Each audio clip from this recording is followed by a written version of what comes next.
Hello everyone, welcome to our YouTube channel Shiksha Alliance. Today we are going to start our daily current affairs session in which we will cover important news from several newspaper, PIB and various government sources. So let's begin our session. Our first topic is broadcasting service regulation bill 2023। तो जो broadcasting service regulation bill है उसके बारे में हम जानेंगे। PIB की news important है।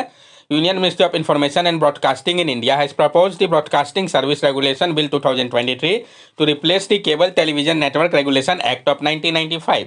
Union ministry of information and broadcasting जो है उन्होंने प्रपोज किया है ब्रॉडकास्टिंग सर्विस रेगुलेशन बिल 2023 को, जो कि रिप्लेस करेगा cable television network regulation act 1995 को। जो एग्जिस्टिंग रेगुलेशन है ये क्या है, आउटडेटेड है। ये प्रीडेट करता है जो सिग्निफिकेंट टेक्नोलॉजी चेंजेस है उसको ब्रॉडकास्टिंग सेक्टर के लिए, जिसमें कि आपका राइज ऑफ डिजिटल प्लेटफॉर्म जैसे कि dish TV, IPTV, OTT integrated model है। ये जो ड्राफ्ट बिल है इसका मकसद है प्रोवाइड करना एक कंसोलिडेटेड और मॉडर्नाइज फ्रेमवर्क को, ताकि रेगुलेट किया जा सके ब्रॉडकास्टिंग सर्विस को, कवर किया जा सके ट्रेडिशनल और डिजिटल कंटेंट को भी। नेक्स्ट टॉपिक हमारा सॉवरिन ग्रीन बॉन्ड। तो जानेंगे सॉवरिन ग्रीन बॉन्ड के बारे में। पहले भी इस टॉपिक को हम लोगों ने कंसीडर कर रखा है।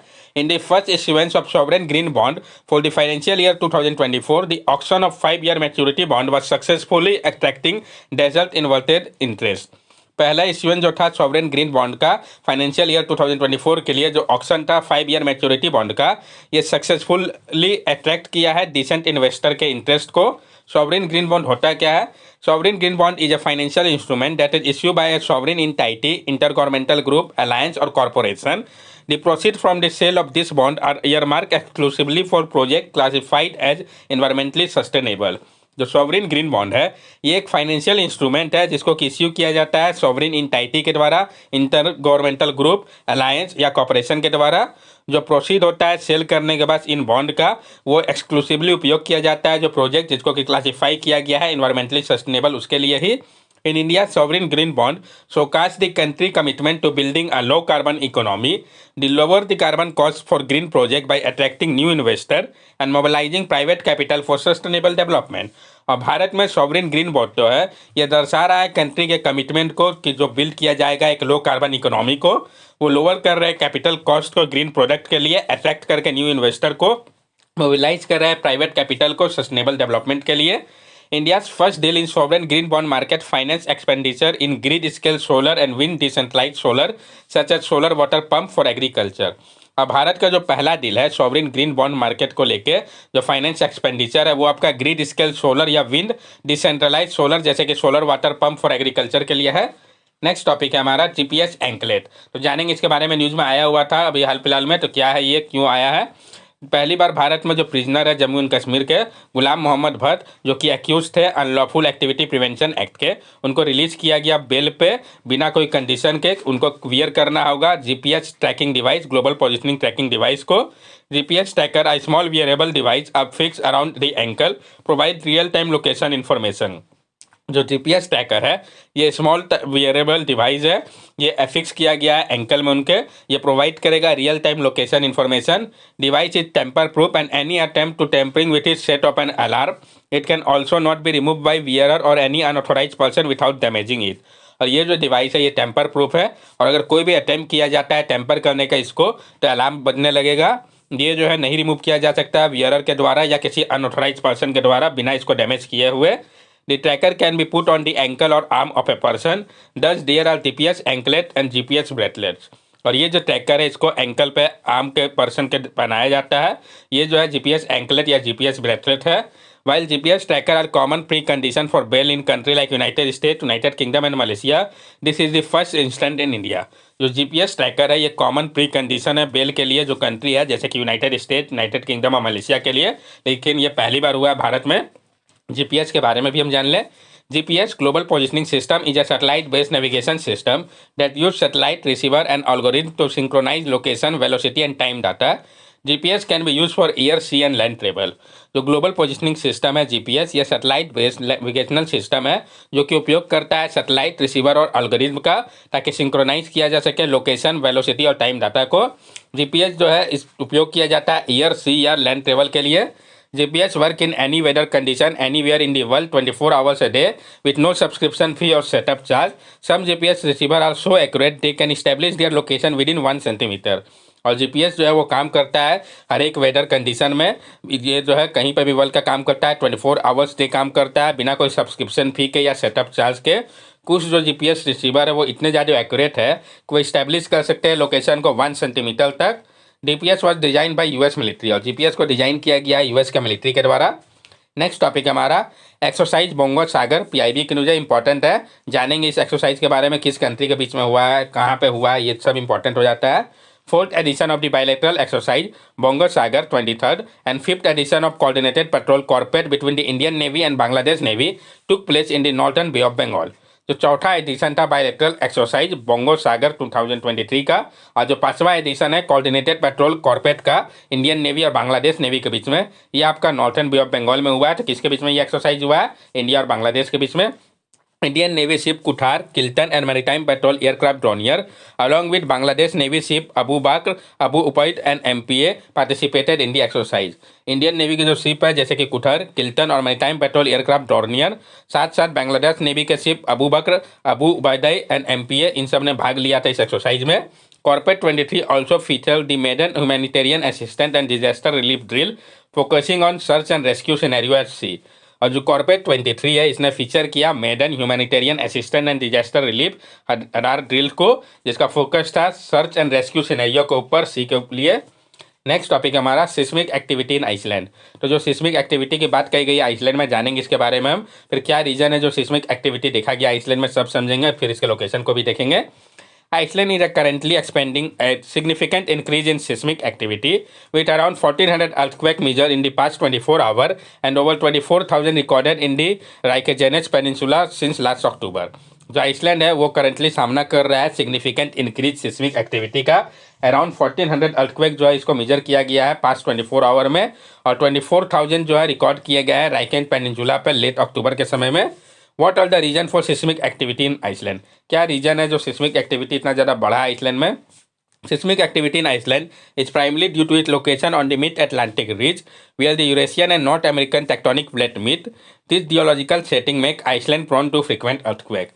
ये जो सिस्मिक एक्टिविटी है आइसलैंड का, ये मेनली हो रहा है इसके लोकेशन के कारण मिड अटलांटिक रिज में, जहाँ पे यूरेशियन और नॉर्थ अमेरिकन टेक्टोनिक प्लेट जो है मीट करते हैं। ये जो जियोलॉजिकल सेटिंग है जहाँ पे आइसलैंड है, इस कारण ये काफ़ी ज़्यादा प्रोन है फ्रिक्वेंट अर्थक्वेक के लिए। Recent earthquake swarm is believed to be a result of movement and pressure change associated with magma activity beneath the Earth's surface, indicating a potential precursor to a volcanic eruption।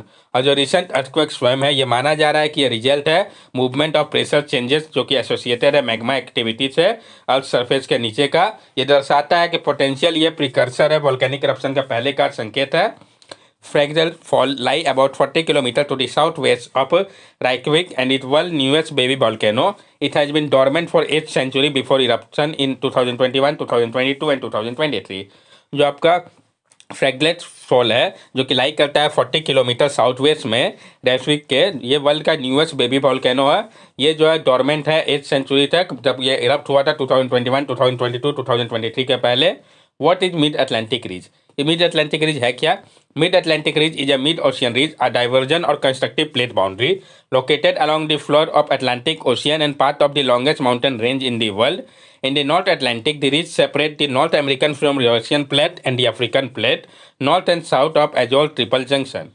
जो mid Atlantic ridge है ये mid ocean रीज है जो कि एक divergent या constructive plate boundary है जो कि लोकेटेड है along the floor of Atlantic ocean, और जो पार्ट है लॉन्गेस्ट माउंटेन रेंज का वर्ल्ड का वहाँ पे। और नॉर्थ अटलांटिक में जो रीज है ये सेपरेट कर रहा है नॉर्थ अमेरिका को यूरेशियन प्लेट से और अफ्रीकन प्लेट को north and south of एजोर triple junction से। आप देख सकते हैं जो बात कही गई है आपका मेन वोल्केनो जो है ट्रोलेटिक बेसल, अल्कालिक बेसल सबको यहाँ पे दर्शाया गया है। नेक्स्ट टॉपिक हमारा कॉन्स्टेंटाइन जोसेफ बेसी। तो हम जानेंगे कॉन्स्टेंटाइन जोसेफ बेसी के बारे में। Constantine Joseph Beschi an Italian Jesuit missionary known as Veeramamunivar maintain a close friendship with Chanda Sahib the nawab of Carnatic and serve as a diwan. जो कॉन्स्टेंटाइन जोसेफ बेसी जो कि एक इटालियन जीसस मिशनरीज है जिनको कि हम वर्मा मुनिवर के नाम से भी जानते हैं, उन्होंने मेंटेन किया था एक क्लोज फ्रेंडशिप को चांदा साहिब के साथ जो कि नवाब थे कर्नाटिक के, और उन्होंने सर्व किया था दीवान के रूप में। नवाब ने गिफ्ट किया था वर्मा मुनिवर को 4 विलेज और कन्फर किया था उनको सरनेम स्मार्टी सन्यासी का। हु वॉज चंदा साहिब? चंदा साहिब कौन थे? चंदा साहिब का निधन हो गया था 1752 में। वो सब्जेक्ट थे मुगल एम्पायर के और नवाब थे कार्नेटिक के 1749 से 1752 के समय पे। तो ये इंपॉर्टेंट है, कब से कब तक थे। इनिशियली उनको सपोर्ट मिला था फ्रेंच का सेकेंड कार्नेटिक वॉर के दौरान में, लेकिन डिफीट के बाद एक्रोट में 1751 में उनको कैप्चर कर लिया गया था मराठा ऑफ संजोर के द्वारा और बाद में एग्जीक्यूट कर दिया गया था। तो कब उनको डिफीट किया गया था ये सब इंपॉर्टेंट है। What is the second Carnatic war? 1749-1754। तो सेकेंड कार्नेटिक वॉर था वो कब से कब हुआ था, तो ये इंपॉर्टेंट है, क्या था सब इंपॉर्टेंट है। ये कॉन्फ्लिक्ट हुआ था सक्सेशन डिस्प्यूट को लेकर साउथ का, जब डेथ हो गया था निजाम ऑफ हैदराबाद का, तो सक्सेशन को लेकर हुआ था।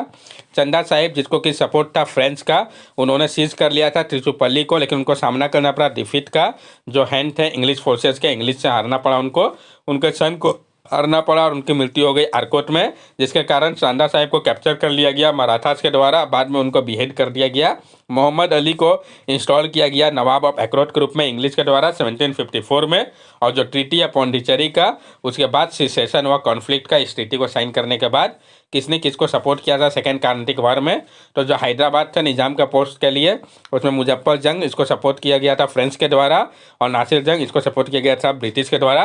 कार्नेटिक वॉर के समय में जो नवाब के पोस्ट के बाद का था, उसमें चांदी साहिब इसको सपोर्ट था फ्रेंच का, जबकि मोहम्मद अली इसको सपोर्ट था ब्रिटिश का। नेक्स्ट टॉपिक है हमारा आईना पोर्टल। पीआईबी के मुझे इंपॉर्टेंट टॉपिक है, जानेंगे आईना पोर्टल के बारे में। Ministry of housing and urban affair has launch the आईना डैशबोर्ड फॉर सिटीज पोर्टल। किसने लॉन्च किया है? तो ministry of housing and urban affairs ने लॉन्च किया है आईना डैशबोर्ड फॉर सिटी पोर्टल को। व्हाट इज आईना डैशबोर्ड फॉर सिटी? ये आईना डैशबोर्ड फॉर सिटी है क्या? It is a portal that enable urban local body to voluntarily submit key data including audited account and performance metric on 5 thematic area।